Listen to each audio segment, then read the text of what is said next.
Okay, good day everyone again.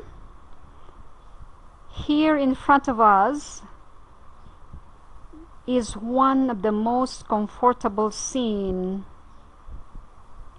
and most comfortable picture in the world, and that is the comfort that a father's hand can give to this cute hand of his child. And this picture only tells us, it gives us assurance of God's love. How big is His love? It is wider than we can ever think of. And this baby represents us. This baby trusts everything on his father. He doesn't even think of what is going to be his clothing, his shelter, his food, because he knows that with this touch of a bigger hand than his, he is going to be the most comfortable individual in the world. And that is how God loves us. And so let's start with a prayer. Dear God, today, on this last year's part, even in the midst of COVID, yet we feel that your love is stronger than our fears. So please bless us with wisdom as we learn more today. In Jesus' name we pray. Amen. Another inspiring event in the life of Daniel that has also encouraged me to push on through life is during the time when Daniel was still favored by the next king. After King Nebuchadnezzar had died, his grandson also died.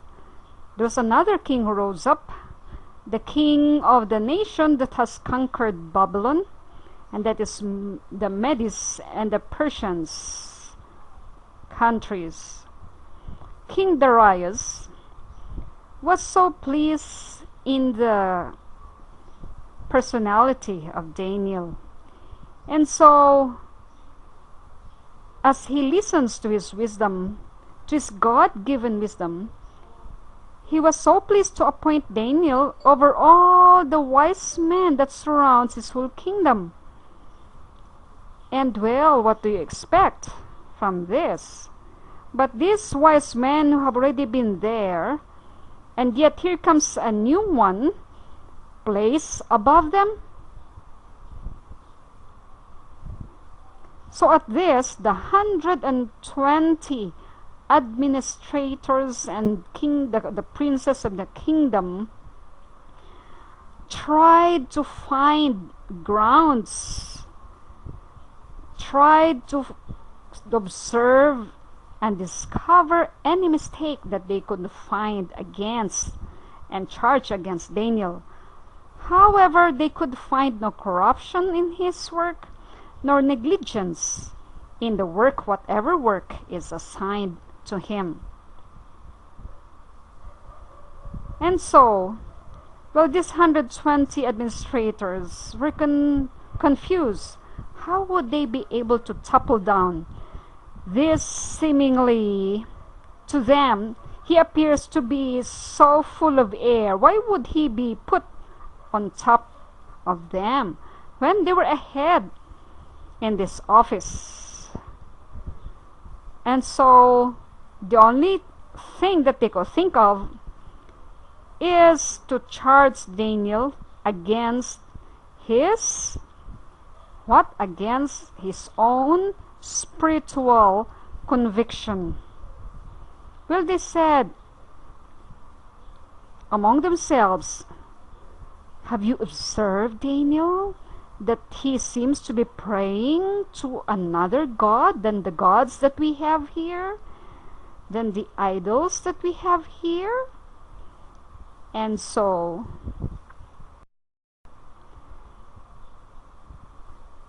they persuaded King Darius.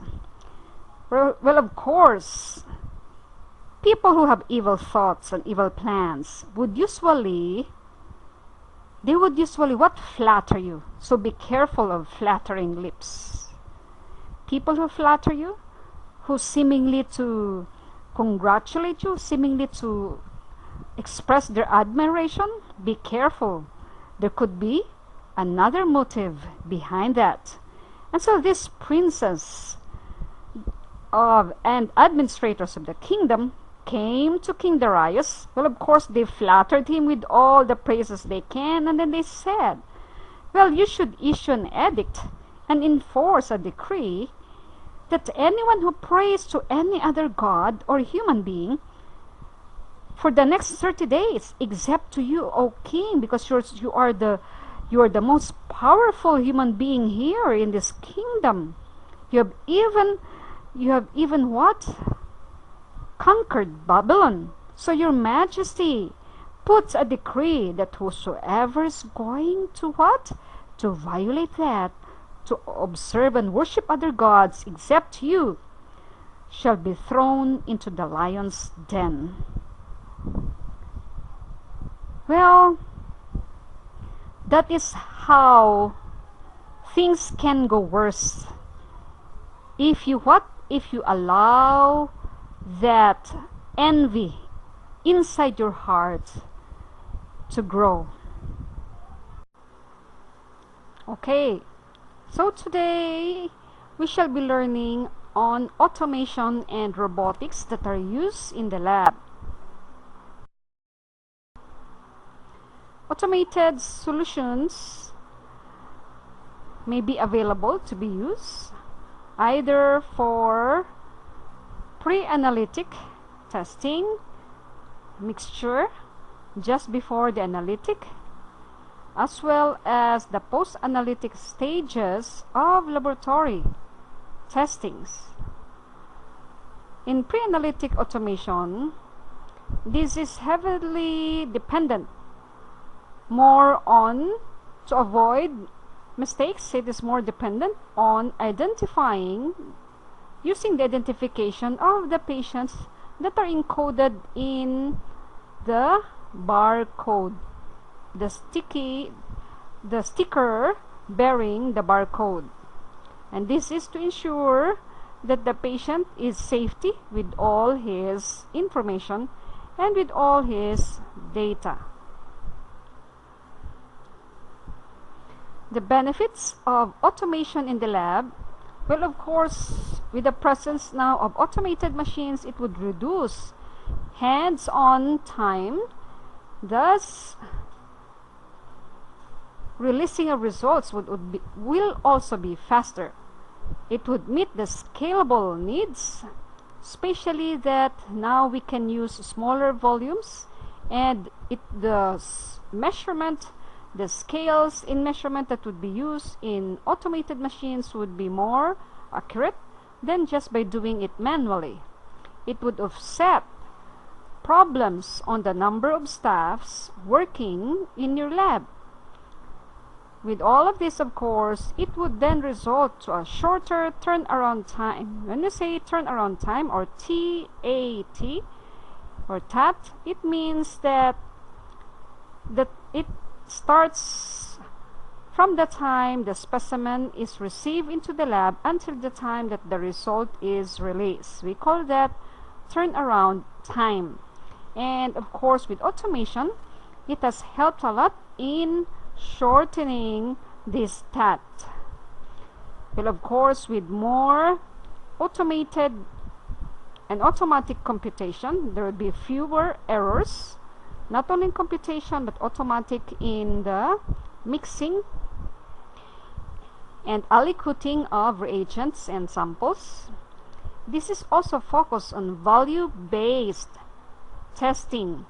Each of the methods now incorporated into automated machines, they have their own specific and fixed value units of measurements that are being used.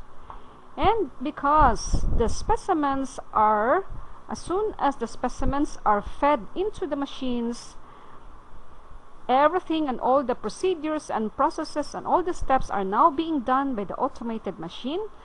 Thus, it would reduce the exposure of the medtech to the hazardous specimens. And of course, again, also eliminate repetitive stress injuries in the staff in comparison to doing things manually, especially when your laboratory is very busy with a lot of patients coming in.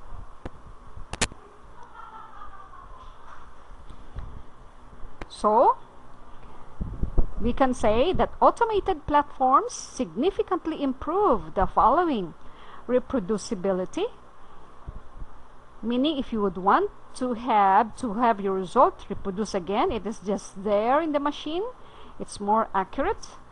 And flexibility, you can adjust in the test that you would want.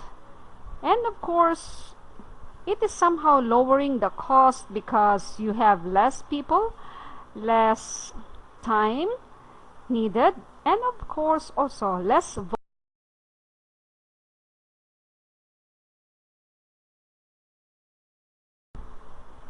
Okay, so let's start with the pre-analytic side. When we say pre-analytic, it is just before testing.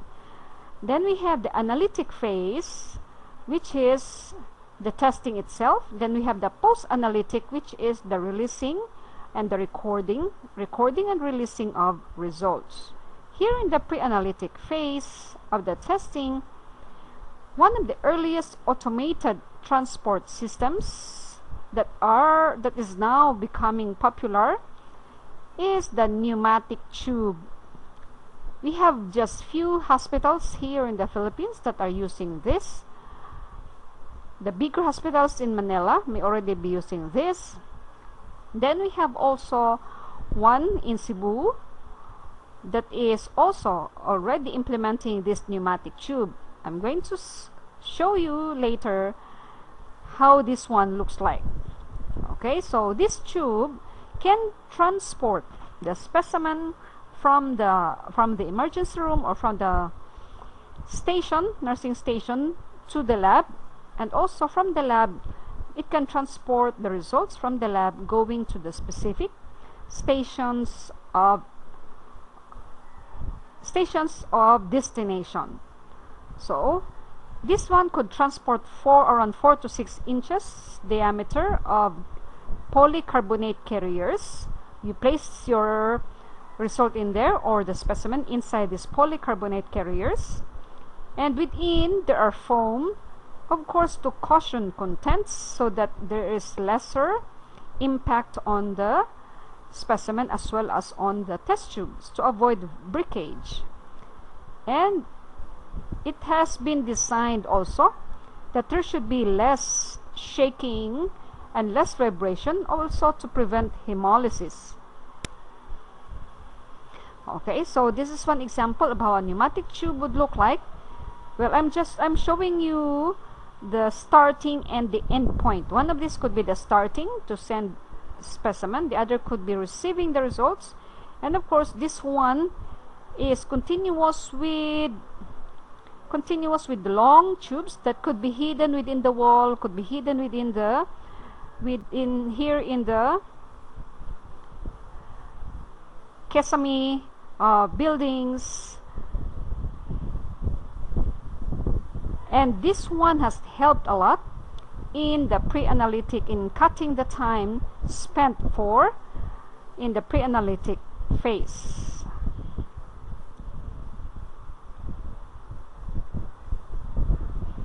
Okay, so with this pneumatic tube we can now have automated delivery, as all the specimens and results are running back and forth within the tubes inside this and hidden within this ceiling.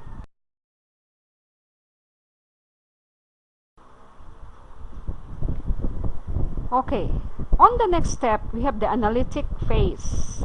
In the processing during the analytic phase, we have some examples. One is standalone units. Standalone units refers to machines, either they can have a built-in centrifuge or without centrifuge.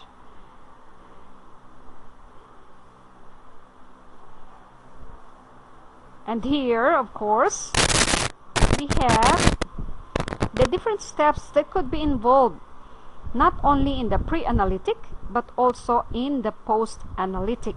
And in between the two is the analytic phase. Okay? So we have the primary test tube with the labeling, identification of the patient.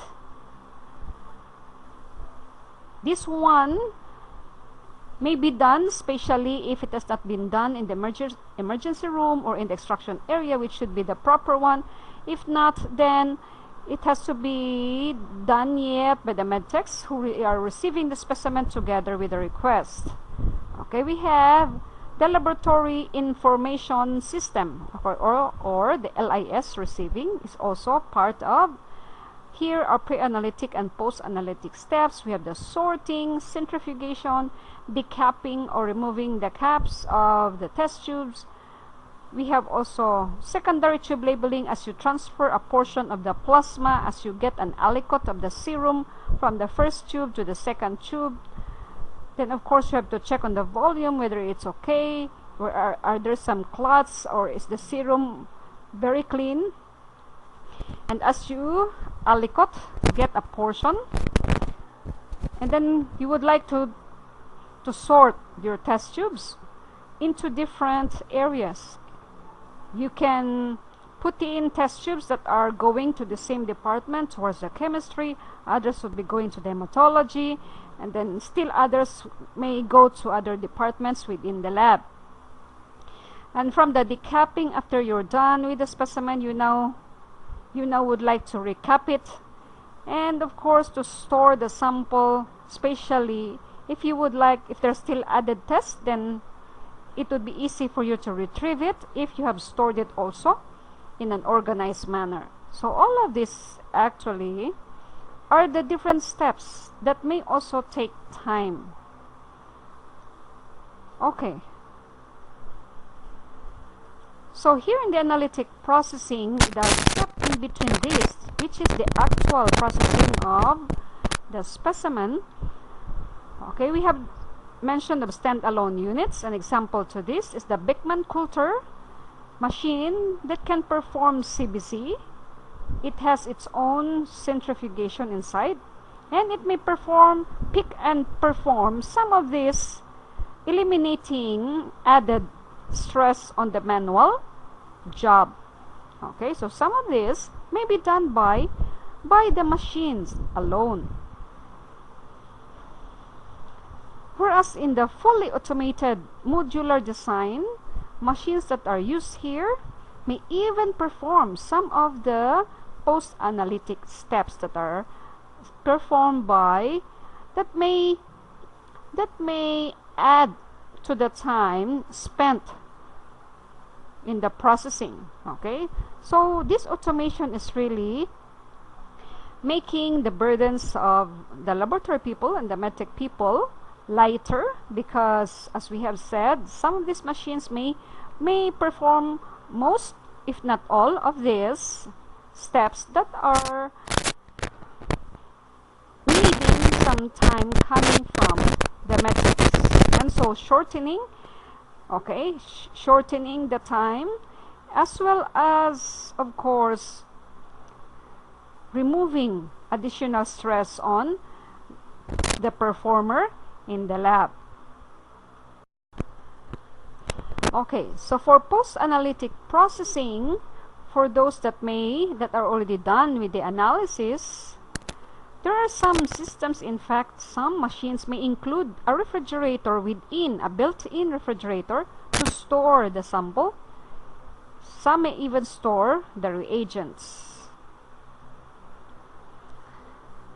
Okay, in fact there is now an emerging technologies, new things are coming up in technology, just like automated specimen inspection, where the machine itself would try to inspect whether the specimen and the serum and the plasma is of good quality, or are there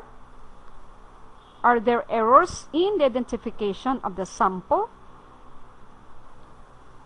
Okay, so all of those are already under study and under experimentation to come up with machine. Also do the rest of the steps in the post-analytics phase, which are not yet being done by the machines at present time. Okay, so what are the core components of an automated chemistry analyzer? Okay, as to sampling, we have some machine that aspirates the sample by piercing the rubber cup of the test tube. Other machines may use the aspiration dispensing type using the thin stainless steel probe. However, the problem on the second is that there could be some sample clotted blood within the sample that could adhere and obstruct the probe. Another is on reusable pipette probes.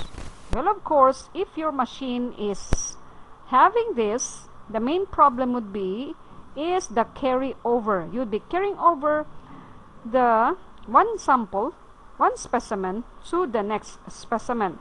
And to correct this type of machines they usually come with aspiration, with wash solutions.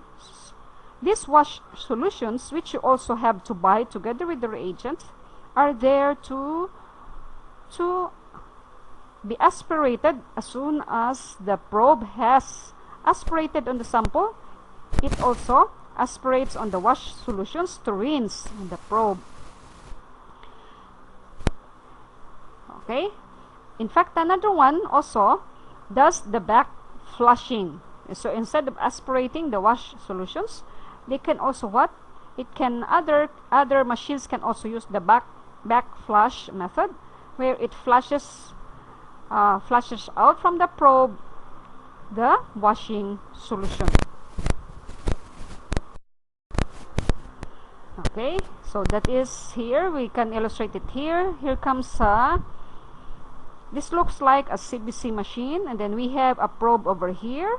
You may not see it clearly, but there's a very thin probe over here where the medtech is putting his test tube very near that probe so that the probe here can aspirate and can suck on the sample.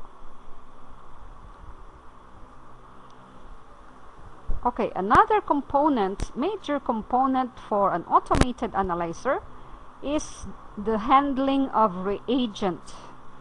Now, some automated analyzers may be categorized as open system if they can accept and they can process using reagents coming from another company.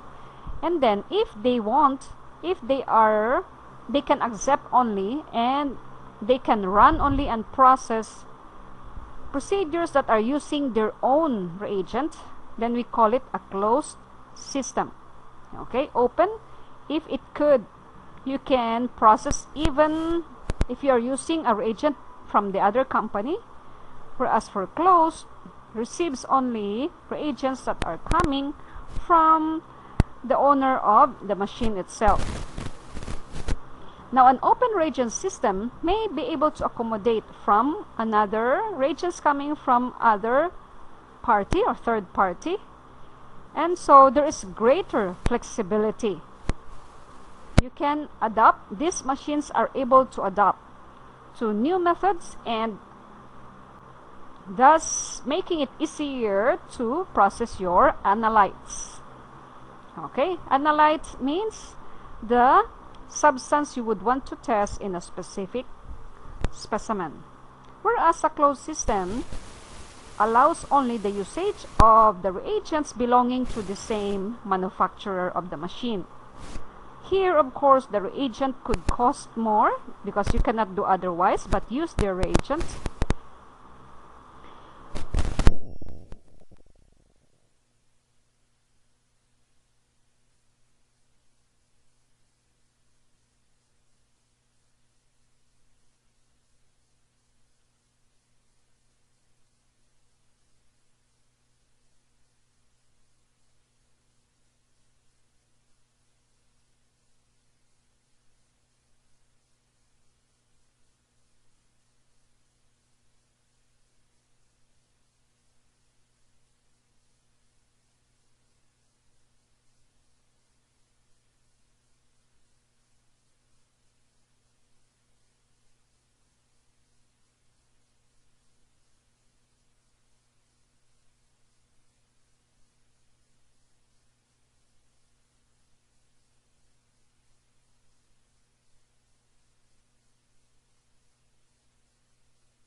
And reagents within the machine itself. And with this roll, they include these parts inside them: the magnetic steering, the rotating paddles, forceful dispensing, and even the use of ultrasonic energy and vigorous lateral displacement.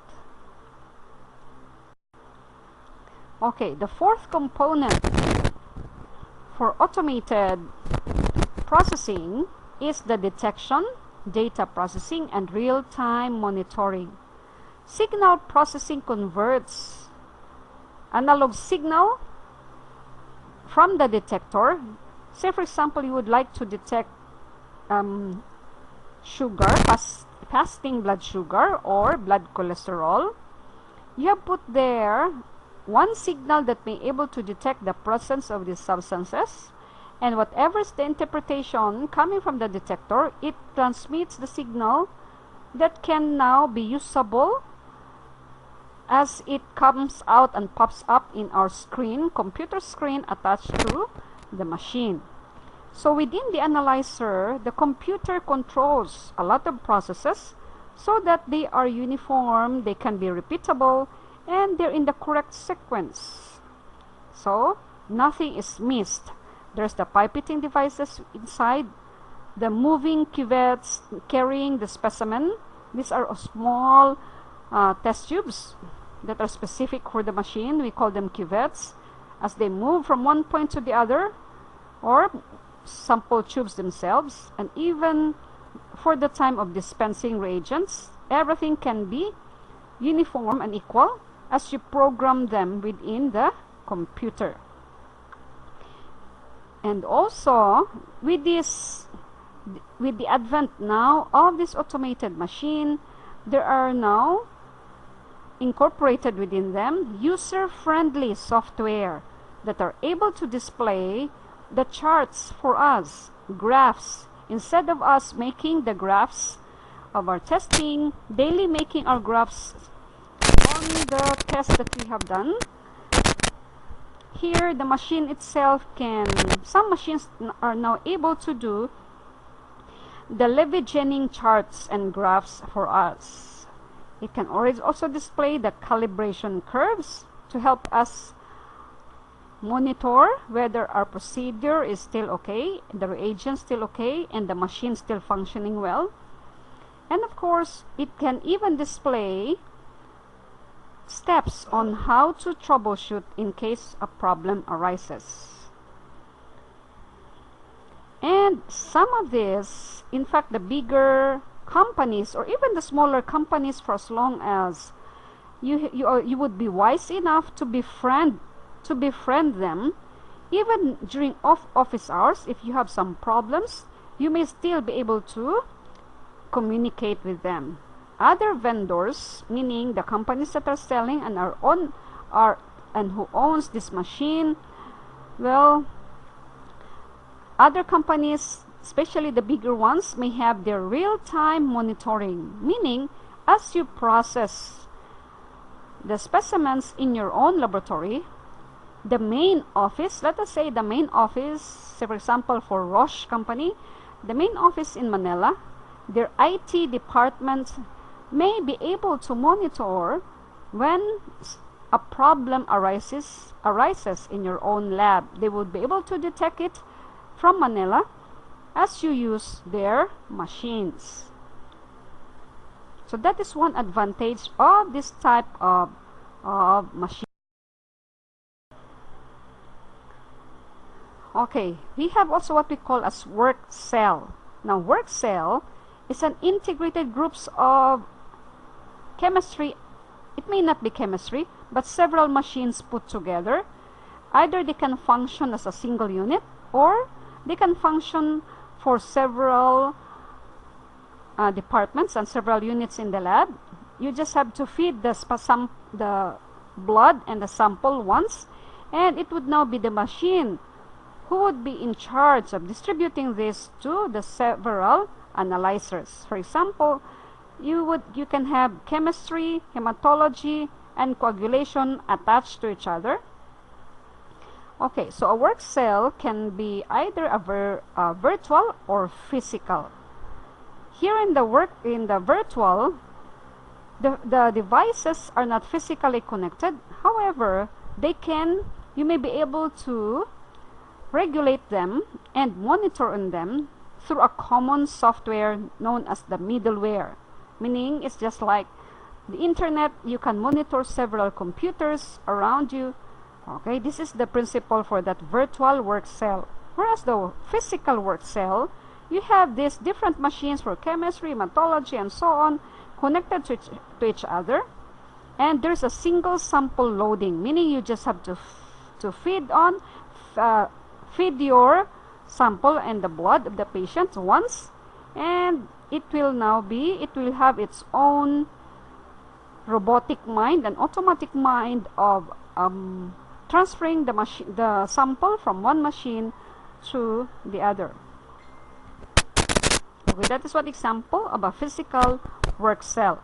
See, this is very long because it is made up of several machines that is programmed to perform one unit and one department within the laboratory. Let us say, for example, this one is for chemistry, the next one is for hematology, and the next one is for coagulation testing. So you feed your machine over here, you feed it only once, and it would now be the machine who would be in charge to be transferring and giving to all of these machines their share and their aliquot of. Okay, so that is automation. Let us now go to what are the principles for this, the main principles for each and specific methods and instruments that are used and commonly used in the lab. There are several instruments to choose from, and so we have to understand first their different principles and how should we apply them, where are we going to use them, and when would be the best time to use them. Most of this, the most common, involves the principle of light absorption, meaning you have a light source, which is the light. You are flashing or heating the specimen with the light, and then you now would depend on how much of the light will be absorbed by the blood or the specimen. Okay. Now, in the procedure, in the principle of colorimetry, from the word itself, color. So the main constituent is colored substance, where the color may absorb the light, especially within the listed visible spectrum, which I'm going to show you also later. Okay, we use here ordinary filters to screen the light, so that we are selecting lights that would strike the solution or the mixture with the blood and the reagent. Since this filter resolution may not be sharp enough, what is going to be measured is the intensity of that light, okay, coming from multiple wavelengths. So when we talk of the principle of colorimetry, meaning testing that are based on the color change as we mix the specimen with the reagents, then we also talk of wavelength that is now produced or absorbed, okay, coming from the, it depends now on the light intensity that is absorbed or the light intensity that is going to be transmitted after you have struck the specimen with the light. Okay, so there are two basic types of colorimetry. The visual, this is now more manual. However, here it relies on the human eye. And of course, this is more subjective, insensitive. It may not be the same from one reader, one medtech to the other, because some may be color blind, especially the men, in comparison to the women. The other is the photoelectric colorimetry. Well, of course, here it would be more specific, since it would be the machine that would now read on the intensity of the color. Okay. Now there are some that are also independent of the wavelength that is used. Under this we have, so under our colorimetry using the photoelectric, we have the filter and the spectro.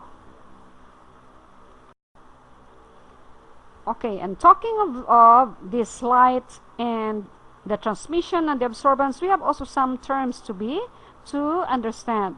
One of that is the standard curve.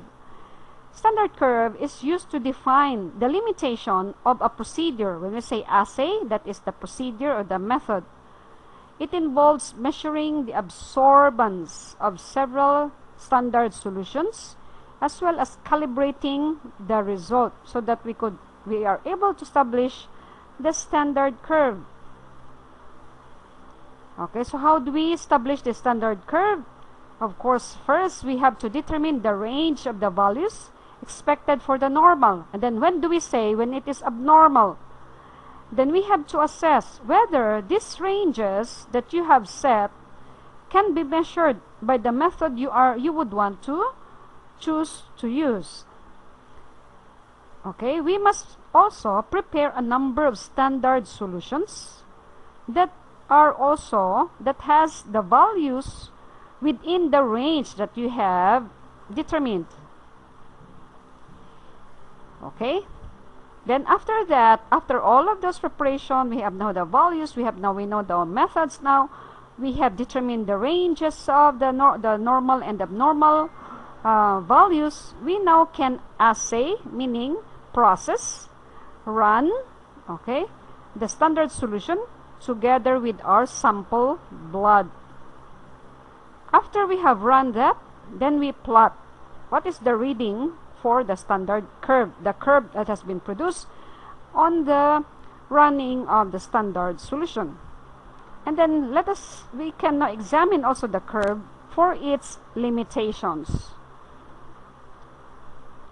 When we say limitations, will it be how far will it be able to read on the higher values, and how low will it be able to read on in cases of a deficiency of that specific substance in the blood.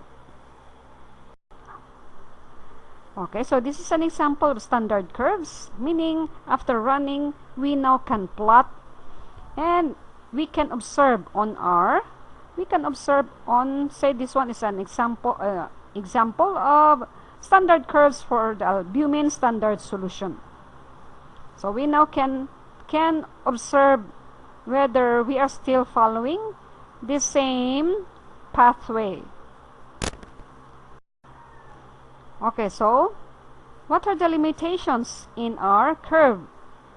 We can have the upper limits of detection, meaning a certain, and each machines and the methods may differ one from the other. Let us say, for example, for a specific machines, it may be able to detect a specific method used, may be able to detect our procedure, continuously detect, and then at a specific portion, at a specific level, it becomes a plateau. It could no longer detect any value higher than that. So when you see this, how would you report it? Say for example, you suspect, here comes a patient suspected by the physician to have leukemia. And in leukemias, numbers for white blood cells could reach even up to 100,000 per cubic millimeters of blood. But here comes your machine, it can only read up to, let us say it can only read up to 70,000. And then it will give you the result as more than. It will give you the sign more than 70,000. How would you know what is that more than? So how are you going to deal with this? So you just have to report as greater than, what is the upper limit of your procedure and your method. The other way, if you really would want to know, say for example, the physician would call back and would ask, Ma'am, Madam, and Sir, what is this more than? Can you help me identify how much is that more than? There's still another way to determine that, and that is to get a portion of the specimen, dilute it, okay? Dilute it with the same volume so that you have now a 1:2 dilution. You dilute it with a normal saline solution, and then you feed it again into the machine. Whatever is the count, you can now multiply it by 2 because you have diluted it. You have diluted it with the same amount. Okay? Now for this upper limit, the reporting would be easier because, as we have said, we still can dilute. However, for the lower limit, there is no other way but to report it as lower than what your method or your machine can detect.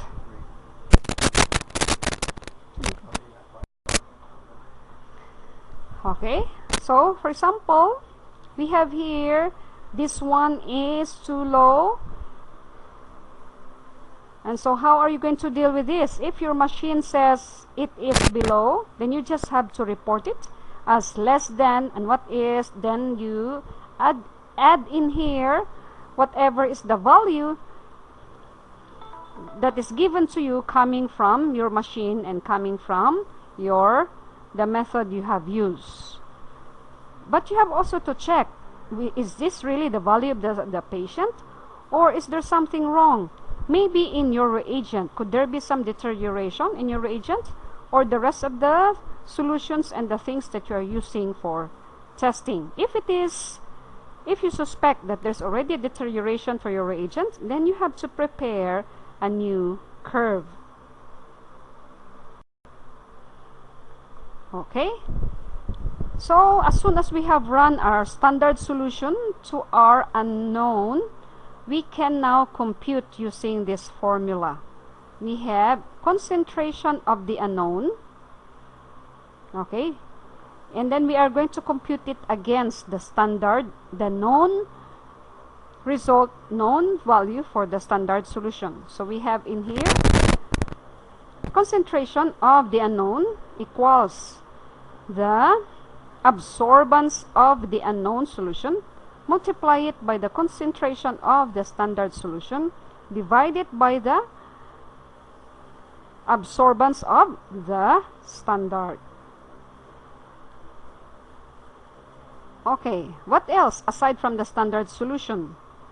We have also what we call as the blanks. Now blanks, it's just like when you are weighing something on the weighing scale, we always must be checking on the pointer that it must be pointing to the 0 mark. Okay, setting it to the 0 mark. So it is the same thing with the blank. We call them blanks.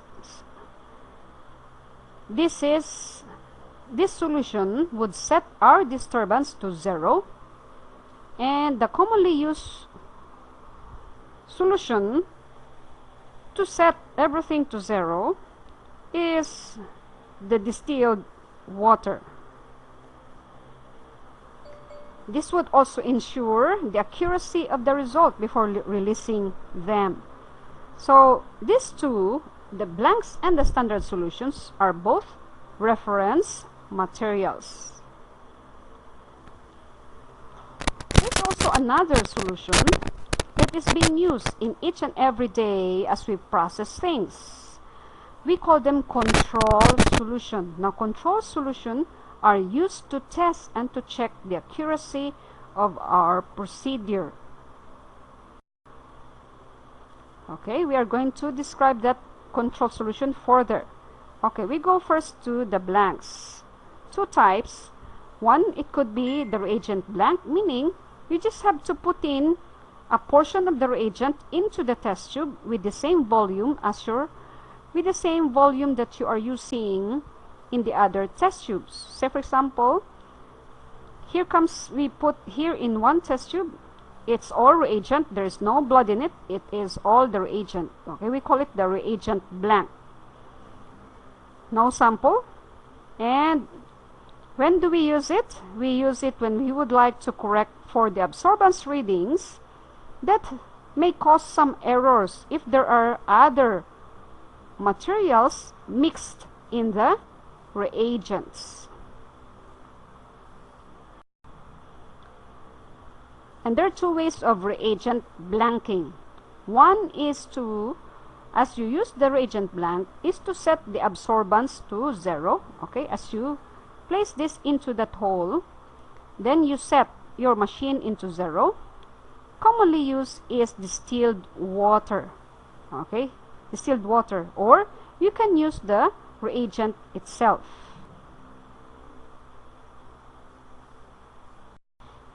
The other is sample blanking, meaning instead of using water, instead of using the reagent, you use the blood of the patient itself without any mixture.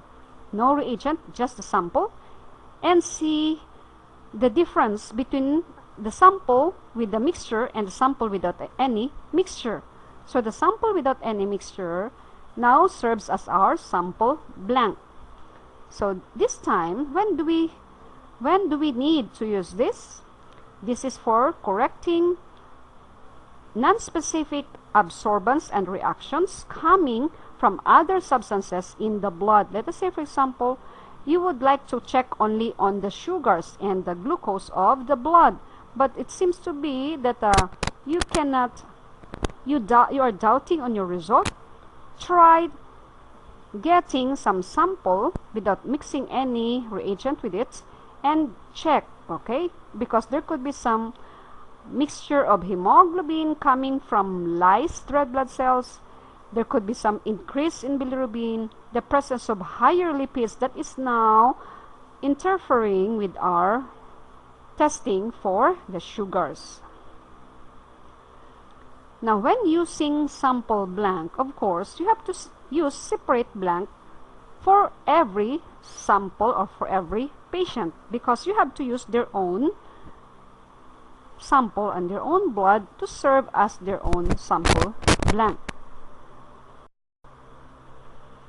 Okay, and here in under colorimetry, we have this principle of the Beer-Lambert-Boger's law, which states that the concentration of the substance that you would like to test inside the blood of the patient is actually, it is inversely proportional.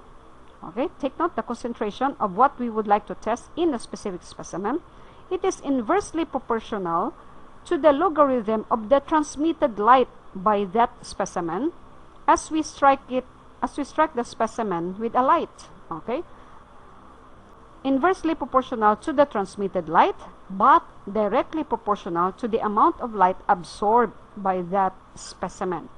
Okay, and so it is expressed in this formula.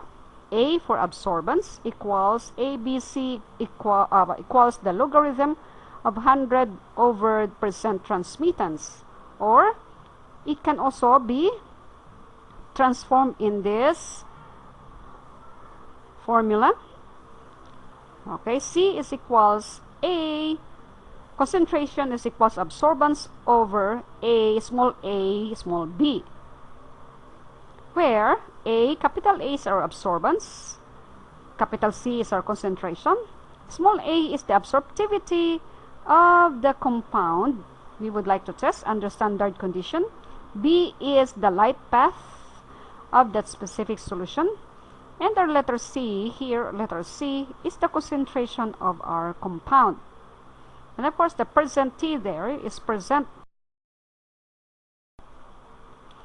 Okay, let us say, for example, since we say absorbance is actually proportional to the inverse logarithm of transmittance. So, from the previous formula, we then can say that the absorbance is equals to minus the logarithm of our percent transmittance. Say, for example, given the problem, if percent transmittance is 10.0, and what is the logarithm of 10? The logarithm of 10, or the log of 10, is 1.0. So that would mean absorbance can be computed now as 2 minus 1. It would give us the 1.0 absorbance. Now, most of the spectrometers, okay, what is the spectrometers? Meaning the machines that are holding the principles of this light absorbance and light transmittance. Okay, the spectrometers or the spectrophotometers, okay, otherwise known as the spectrophotometers, they could display this absorbance on the vertical axis if we are making a graph. And also, the commonly observed range is from zero absorbance, which is the equivalent to 100% transmittance, because we said they are inversely proportional, to 2. Okay, so our absorbance is only 1 to 2. Whereas for 2 absorbance, it is now equivalent to 1% transmittance.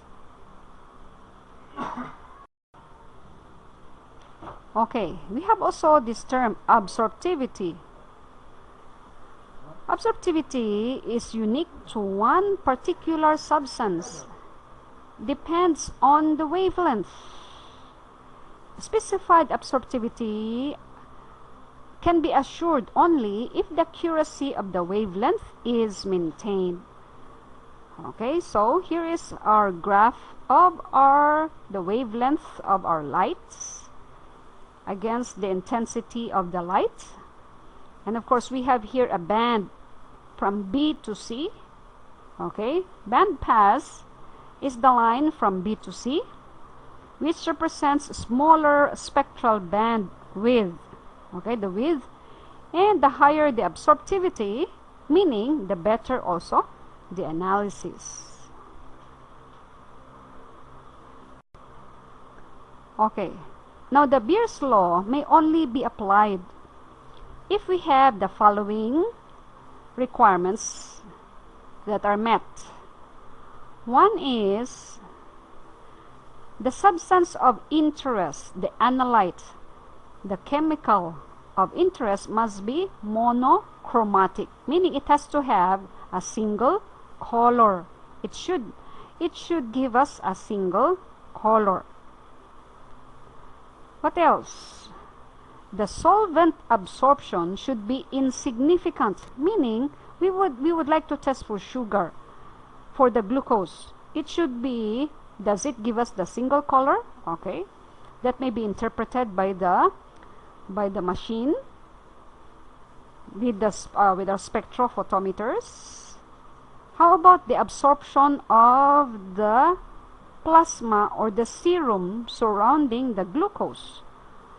Their absorption must be very little so as not to interfere with the absorption of the sugar molecules inside the blood. Okay, the concentration, the third requirement is that the concentration of the solute, which here, let us say we're talking of sugars, the concentration of the sugar should be within the linear limits, the limitation of the method we are using. And then of course the last would be, there should be no chemical reaction between the molecules we would like to test and another floating molecule inside the blood, which we call quenching phenomenon. Say for example, it may not only be the other substance. Say we have talked of the presence of hemoglobin, presence of protein, lipids in the blood. Even if we would like only to test sugar, some of this may and might interfere with our testing. Quenching may also involve not only those substances. There could be some still few dirts sticking to the test tube that may also affect what we are testing. Okay, so thinking and taking into account those requirements, we now have the reasons why we may deviate. Our procedures may deviate from the Beer's law. Well, of course, if there are some simultaneous absorption and there are some multiple wavelengths, there are other lights that is being absorbed by other species, other molecules within the specimen, and of course transmission of light by other mechanisms coming, of course, especially if there are other contaminants within the blood, or there are other substances present in the patient's blood. Okay, so one way to measure background interference to help us detect these interferences is to use the Allen's correction or dual wavelength method. Okay, so how do we compute for that? We have here corrected the Allen's correction, or correction on the absorbance, A core, correction on the absorbance. Okay, let us have, what is the peak absorbance? We put in here capital A. We would like to subtract from that as we test on the analyte. Okay, the absorbance of the analyte-free serum. On the higher, what is its reading? If we are going to test it on a higher wavelength, and then what is its reading in the lower wavelength, and then we see the difference. Okay, then we subtract it from the main, the original, from the first reading.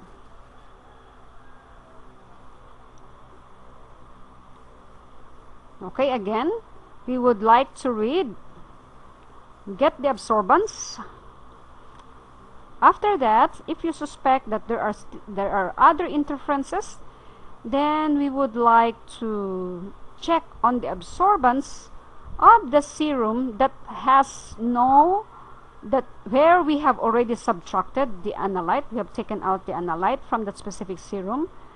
Get its absorbance at the higher, its higher absorbance and its lower absorbance, and then we subtract that from the first reading, so it will now give us the absorbance of the analyte itself. Okay, this one we divide it into two and then we subtract. Okay, so among the possible causes of this deviation from the Beer's law, we have the absorbance of the solution could be too strong. Okay, it may be the concentration may be too much, or there's other analytes again present then the detecting reagent that is now causing the cross reaction. So note that it is never valid to simply extend the line all the way to zero. As much as possible, determine what is the, as much as possible, determine that line, that number and result at the lower limits, and determine also the line at the higher limits until the time that you can no longer express the excess and the lowest numbers of the values for your result. Okay, so after we have gone through the principles, the different principles of the main common principles of these instruments, and one we said the most popular is colorimetry, which is being used by the spectrophotometer with the principle of light. Okay, light striking on the specimen, and then we read either on the light transmitted or the light absorbed, okay, as absorbance and transmittance. So from there, what are now the different instruments and methods? Okay, so let us now go specifically to each of them. So we start with the the popular spectrophotometer that is using the principle of spectrophotometry. Okay, when we say metry, we refer to the principle. When we say meter, we refer to the machine itself. Okay, so spectrophotometers uses monochromators, okay, the detector of the color. There are prisms inside, there are diffraction gratings, okay, these are the parts. Okay, so these are used within the spectrophotometer. It allows measurement of light intensity even in a much narrow wavelength, and this is suitable even for colored or even colorless solutions may be read by the spectrophotometer. Okay. Okay, now a solution, so it is based on the fact that a specific solution, just like our sample mixed with the reagent, a solution has the capability to transmit light corresponding to the wavelength of its color. Okay, so we have here, if this is the color, if we have this wavelength, if you're using this wavelength, okay, this is the color absorbed and this is the color transmitted. It absorbs this color. Remember, light, the rays of the light, in fact even the rays coming from the sun, when there is, when there is rain, these are the usual conditions where the light can be split into several colors, producing the rainbow, because the sunlight rays itself is actually a mixture of several colors. Okay, so if we are using this specific wavelength, this is the color that is absorbed, and that the color that is shown and expressed and transmitted is this, and so on and so forth. Okay, so that would mean that the spectrophotometer with the principle of spectrophotometry is based on the measurements of radiant energy absorbed, and or transmitted under controlled conditions. And with this, we have this term, electromagnetic radiation, EMR. It is the flow of energy through space that has the speed the same as the very fast speed of light. Okay? Now, EMR exists as Maxwell's waves and in the form of particles called photons. Now, photons of radiant energy can be exchanged, especially if we can electrically charge them. And so when these electrons move as they are activated, they move from one orbit to another, there are some energy that can either be absorbed or released and transmitted. So the wavelength of light is the distance between these successive peaks of absorbing and the release of this energy coming from these moving electrons. Okay, and then we have also this term, frequency, which refers to the number of waves that pass on observation point in a specific given time. So in relation to wavelength is inversely proportional to frequency and energy. So that would mean the shorter the wavelength, then the higher the frequency and the higher the energy, and vice versa. Now, the photometers or meter of colors is often used in its generic sense, just like any instrument that is using light. Okay, they have this meter that are able to detect colors or light.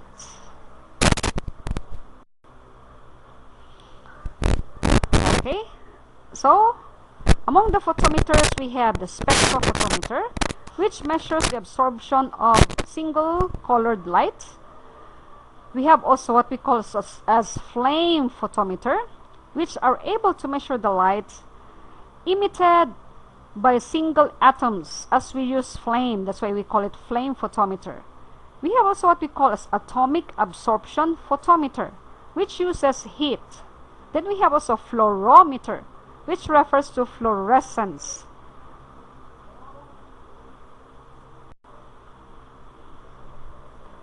Okay, now in an electrolytic cell, the half cell where reduction takes place is the cathode, at the cathode area. Okay, at the cathode electrode. Okay, what is the cathode? Is it the negative or is it the positive? Okay, here is where most students or a lot of students commit mistake. Now take note that cathode is the negative electrode that could and is able to attract positively charged atoms, which can now be called cations. Okay, positively charged ions, which are called cations, and that is why they're called cations, because they are attracted to the negatively charged cathode. Okay, now there is also an electrode that is able to check on the pH. Now when the pH sensitive glass electrode is not actively in use, now be careful to take care of that specific electrode and always follow what is recommended by the manufacturer. Okay, so with all of those parts, now the main advantages of fluorometric over just the spectroscopic methods of analysis is that with the fluorometric system and principle, it is more specific and more sensitive. Now, what are these two terms? When we say specific, it means that a certain method is able to detect when it says this specific solution is positive for the analyte you would want to check, it is true positive. It is the real positive. Okay, so that means that the more specific, the more reliable of it saying the truth that a certain solution has the presence of the analyte you would want to check. When it says sensitive, meaning if a specific solution has a higher sensitivity, meaning it is able to detect the substance even though how low is the concentration of that specific analyte in the blood. Okay, again, when we say it is highly specific, when a certain reagent or method is highly specific, meaning when it says it's positive, it is really positive. It is telling the truth that it is positive. When it says it is highly sensitive, it could pick up, it could detect, even if the presence of that specific analyte is at low concentration. Okay, so this is our schematic diagram of what is found inside the spectrophotometer. Okay, so the spectrophotometer actually is the basic, because it is the original creation of an instrument basing on the principle of light absorbed and light transmitted. And so, with these parts, okay, all of these parts, take note that as we go mentioning other instrumentation, you would find out that some of their parts are actually imitated from the basic parts of the spectrophotometer. Okay, so the spectro contain a light, and then the light that would now be our source of light to strike on this blood specimen. And then, in between the lamp and the monochromator, in the form of diffraction grating, we have to have an entrance slit, meaning we have to have only a certain hole where we can focus the light towards the specimen. Okay, we do not like to receive all the light coming from this lamp. Then of course we have the monochromator. Then we have the hole where we insert over here, where we insert our specimen and the sample. In between the monochromator and the sample is an exit slit, again to minimize and to direct the light towards the specimen itself. And of course from there we now have the photo detector, detecting how much light has been absorbed and how much light has been transmitted. And from the photo detector, this is now attached to a meter that can now be seen in the screen on the machine, that would now tell us what is the result, either in milligrams per liter, deciliter, and so on and so forth. Okay, for the lamps, you can either use tungsten, halogen, or hydrogen lamp. The latter is widely used. There is also the entrance slit. There should be an entrance slit to reduce the stray light.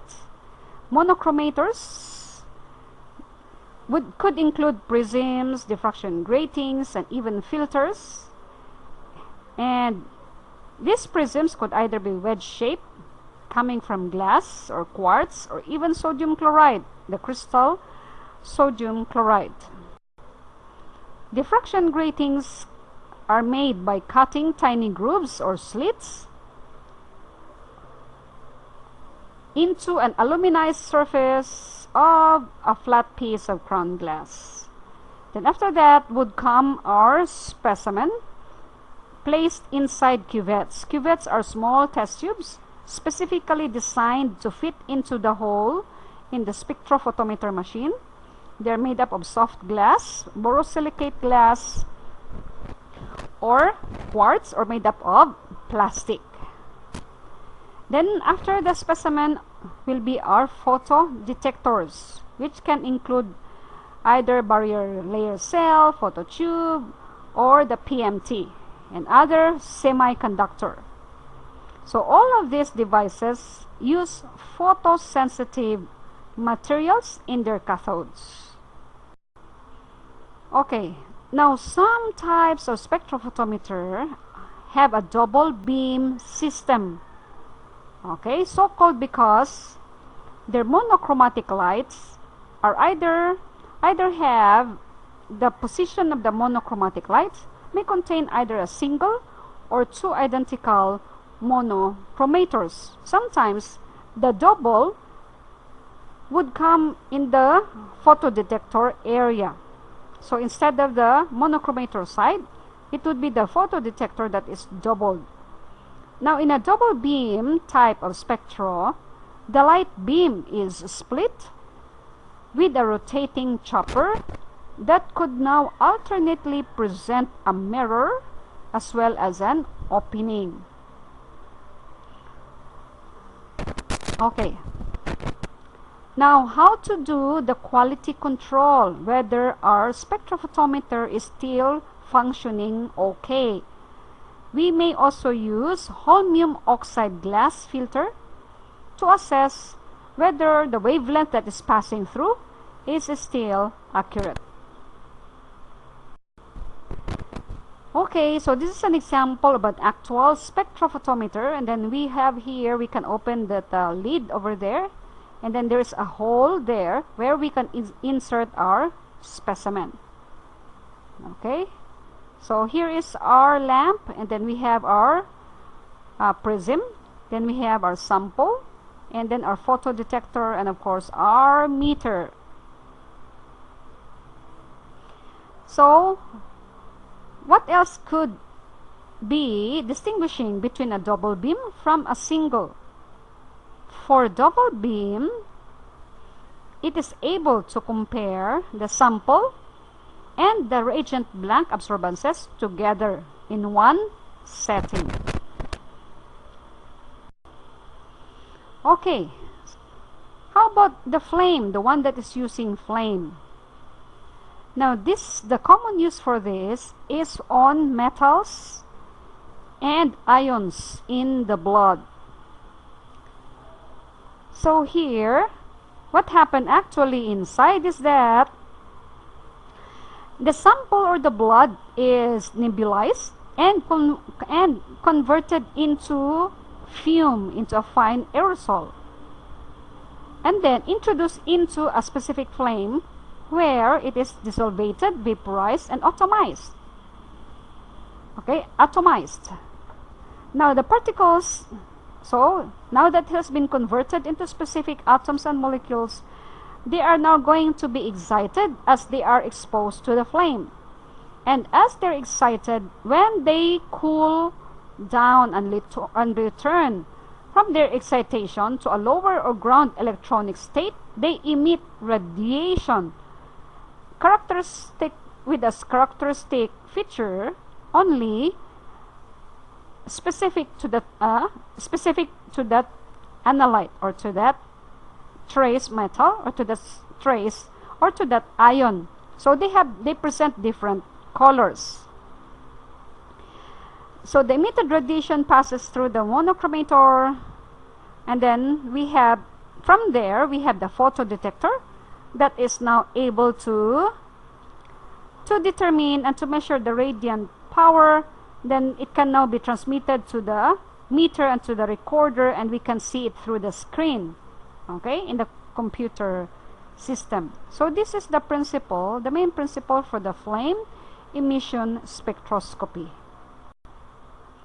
Okay, so this is a schematic diagram of the flame photometer. So instead of the lamp only, it uses a flame or heat. Okay, so look at, as I have said, all the rest are similar to the spectrophotometer.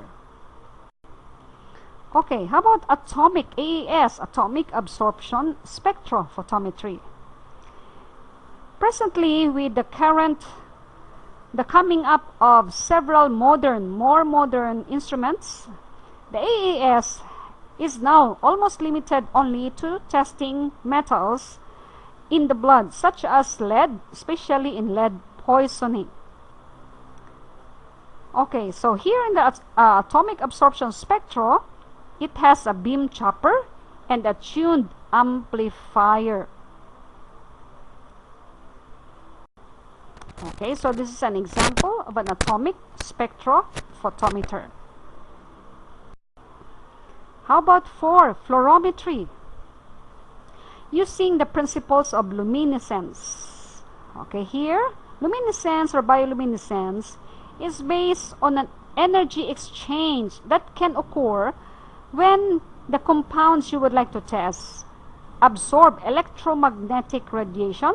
You excite them because of that radiation, and as they return to an energy level, they may not return exactly on the same level, but it could be a little higher to the original level. And during that returning, some energy could be lost. Okay, lost from the excited state by collision with the solvent or other molecules. And so now it would emit light. Okay, so the more energy lost with this collision, the wavelength of the emitted light would be longer than the excited lights. And we call this fluorescence. How would you notice this fluorescence? It would appear just like the luminous light of your luminous watches as you use it in a dark area. Okay, you're going to see the luminous green light. Okay, that is how fluorescence would also appear in a dark field.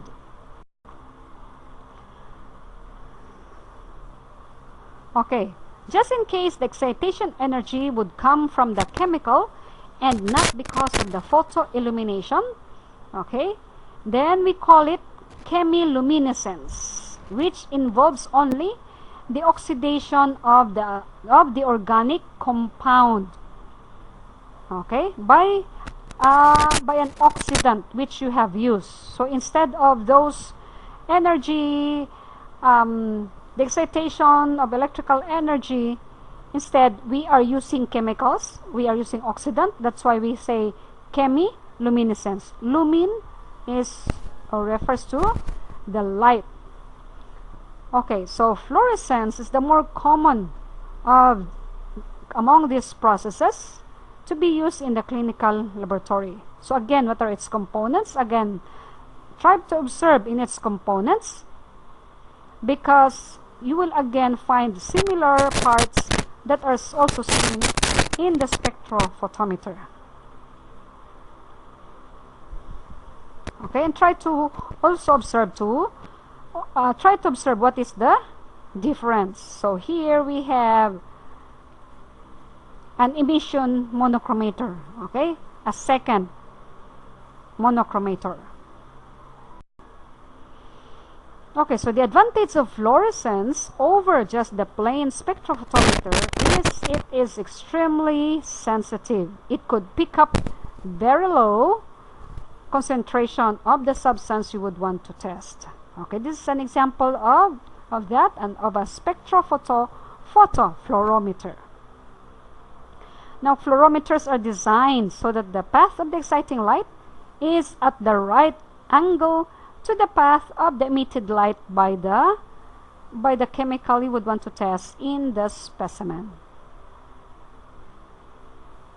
Okay, and this is for the purpose to prevent the emitted fluorescent light from reaching the detector. So what reaches the detector are only those emitted light that you would like to come from the chemical you are testing.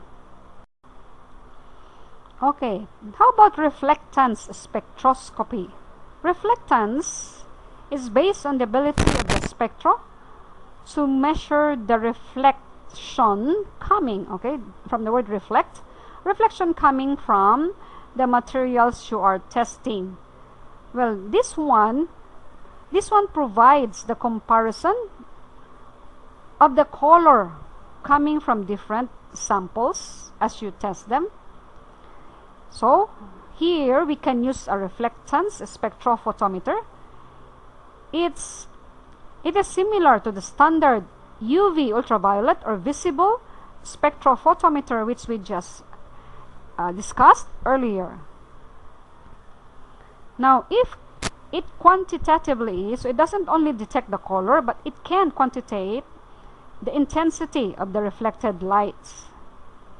Okay, so the reflected light could maintain the same wavelength, although different wavelengths are absorbed and reflected to different degrees. Okay, so a standard example that can be tested and measured using reflectance spectroscopy is the hemoglobin that is rich in oxygen, which when illuminated with the white light, it absorbs the blue light and reflects back and transmits the red light instead. That's why the blood comes out as colored red.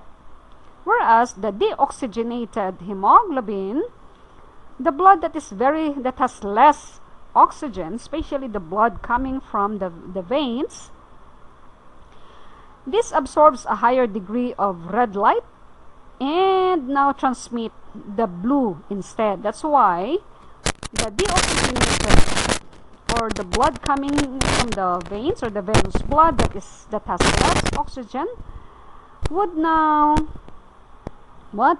it would now appear bluish, more blue violet than the blood, the bright red color of the oxygenated blood. Okay, how about nephelometry and turbidimetry? Now these are two useful methods, especially if the particles to be tested are too large. So by this time we can use nephelometry and turbidimetry principles. These are suitable for quantitating and counting, especially if what we would like to test is on antigen antibody reactions, say from antibody in the body of the patients that are fighting against the antigen bacteria or antigen virus. And we would like to measure sample also if we would like to measure proteins, which are larger molecules in the blood or body fluids. Okay, so the principle over here is when we allow a collimated light beam to strike these molecules within the blood, portions of the light are going to be absorbed, some are going to be reflected to sidewards and scattered, while some are transmitted forward. Okay, so in nephelometry, we would like to measure the light that has been scattered by those particles. And there are three types of light. It depends on the size of the molecules. If the wavelength of light is much larger than the diameter of the particle and the molecule we would like to check and to test, then the effect would be that the light scatters forward owing to the destructive out of phase and backscatter principle. Okay, so the presence of the particles is causing this light to be scattering forward if they are smaller than the light. Okay, so the light will just go forward. This is according to May's theory.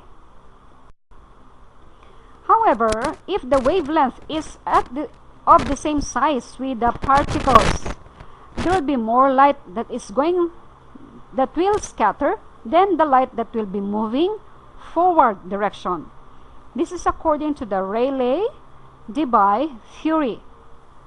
And a common application of this nephelometry principle is when we would like to measure again antigen antibody reactions between antibody present in the patient against and fighting against the enemy, infectious enemy.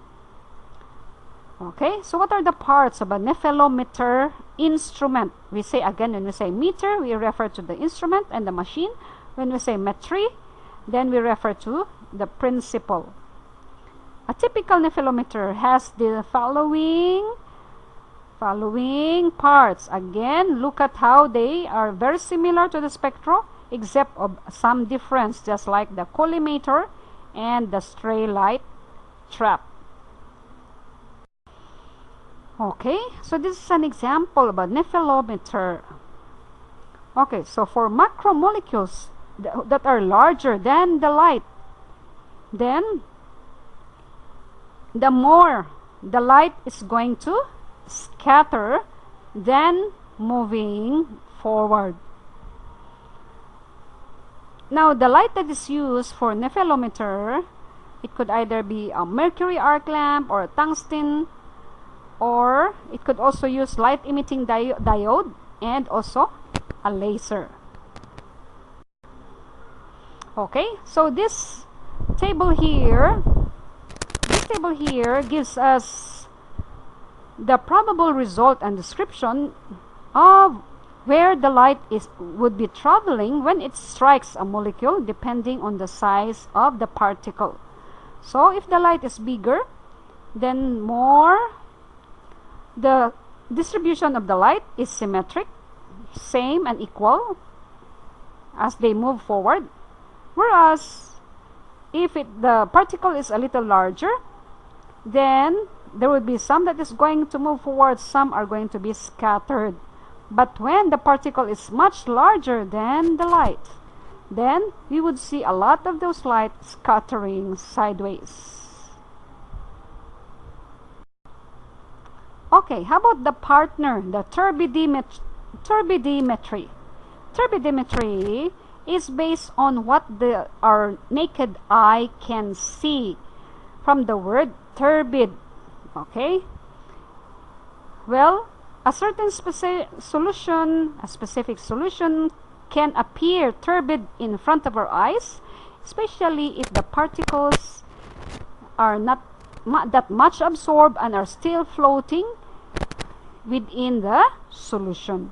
The more particles, the more it appears turbid. Okay? With the particles that are suspended and are floating. Now, there are many clinical uses for turbidimetry, and one of that is in microbiology department, especially as we would like to detect whether there are some growth in our cultures. Let us say we have gotten some samples from the wound of the patient. We have implanted that in a certain culture medium, and then we incubate it and wait for the next day. The next day, we check on that broth. Let us say we have inoculated the sample into a liquid broth culture medium that is in the form of a broth instead of the agar. On the next day, we check on that liquid. When it becomes turbid, that means that there is increase in the bacterial population. However, if it remains clear, then that would mean it's negative for any bacterial growth. Okay, so turbidimetry has been popular and is still popular today, especially, again, number one, we said we can apply it in checking on bacterial growth in microbiology. Second use, we can use this principle when we would like to measure the antibiotic sensitivity for such bacterial culture. Say, for example, we have a turbid broth culture. Then we would like to apply some antibiotic into the test tube and check the next day. If it clears, then that would mean that the antibiotic was able to kill the bacteria and has cleared the solution. If it remains turbid, then we would say that the bacteria growing in there are resistant to the antibiotic that has been applied. Another use for turbidimetry is in coagulation analyzers, or in instruments that are for the purpose of checking on the coagulation problem of the patient. So these analyzers would try to detect whether there are some blood clot formations in our cuvettes containing the blood sample. Okay? Turbidimetric assays have been there ever since from the beginning. In fact, it can be used also to quantify protein concentration. Well, protein are larger molecules, much larger than any other molecules in the blood, and so the presence of increased protein can also make our solution turbid. It can even create turbidity in the urine, and even in the cerebrospinal fluid and other body fluids, especially when it is increased. And we see those changes especially when there is infection in the specific area. Okay, so to end that up, we now can refresh ourselves as we look at this very peaceful, tranquil background in nature. And with this peaceful area, here comes a bird who would like to enjoy the cool breeze in the middle of this river. And so, again, nature expresses always the love that comes from our Creator. Thus, King David has said, "My foot is sleeping when it tends to sleep.